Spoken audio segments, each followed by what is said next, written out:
Well, this morning I get up a lot of times in the morning and I think to myself, what am I going to talk about on Facebook today? And I come up with some, like this morning I came up with some nice, polite topic like confusion. Excuse me.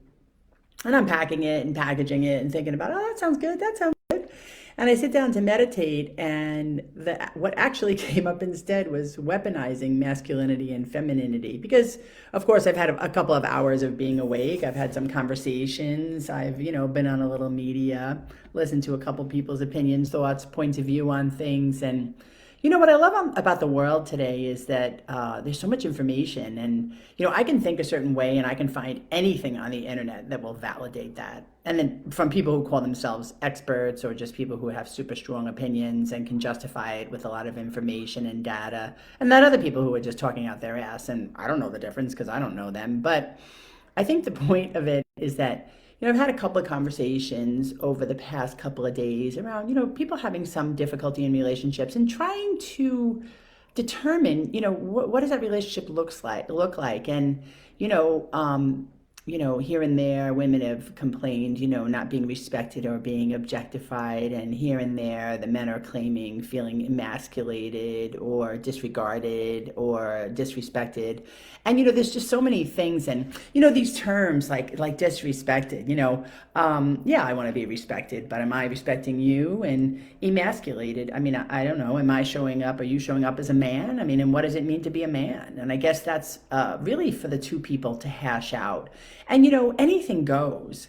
I've had great conversations with some really enlightened and empowered women who are like, I don't need a man to pay for me. It feels like he owns me. I was raised by men who like wouldn't let me take out my wallet. And that's what I expect. And am I open to the other point of view? Am I open to doing it differently? Of course I am, because there are circumstances that might warrant that, either temporarily or indefinitely.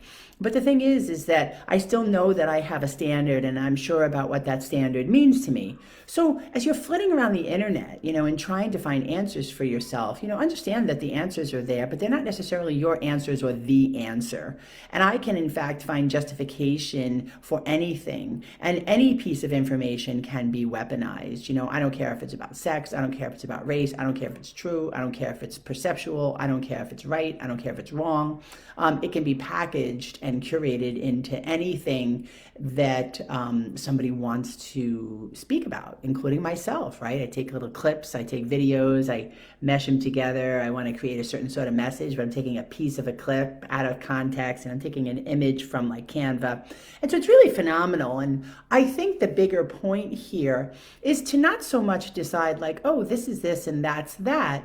And this is the way it is. It's more so to decide, how do I want it to be? When I'm engaged with either friendships or even in a mutually exclusive, intimate relationship, I mean, quite frankly, I think it's sort of kinky to be objectified. I'm like, it's sort of kinky. I think it's really kinky and fun. And I think that role playing that sort of thing, and identifying the dynamics that make you and the other person heighten sexually is the thing to do. It's not weaponry. It's not debasing or degrading. In fact, it's fun and it's interesting. And in fact, there can be other ways that we can role play and switch roles, et cetera, et cetera, et cetera, if you and the other person are comfortable with that, right? But the point being is that there shouldn't be anything that should be done in a trusting and respectful relationship that is fundamentally harming the other person. And I think this is where it starts to get tricky. People will start throwing out these things like, you're disrespecting me or emasculating me, as if like you're harming them. And the truth is that like nobody owes me respect. So when I start talking about you disrespecting me, you're triggering my shit. And if you're a man, you're triggering my daddy's shit. And my daddy shit is like, I'm ignored, I'm not heard, I'm not validated. I could be talking his ear off and he's like, what, Nicole? What'd you say? And, and so what happened to me most of my earlier life is I attracted men who were like that. What'd you say, Nicole? What? Or who would claim to be present or available and weren't. And I kept picking them, right? Because they didn't know what I didn't know.